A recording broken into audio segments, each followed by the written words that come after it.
Pelaksana kantor urusan agama kecamatan di Nusa Barat. Kembali kita bersyukur kepada Allah Subhanahu wa taala dan salawat kepada Nabi Muhammad sallallahu alaihi wasallam. Allahumma shalli ala Muhammad wa ala ali Muhammad. Baik pada minggu pada hari ini, pada saat ini sengaja saya memanggil untuk rapat dengan saudara. Ada kode etik kita bermasyarakat, banyak tuh. Kode etik itu kan sikap perilaku.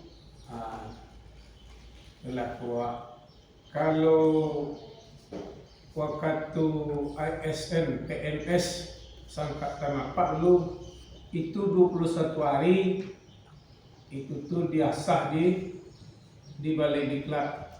Kalau kini ada di balai diklat, kan? Ya waktu biasa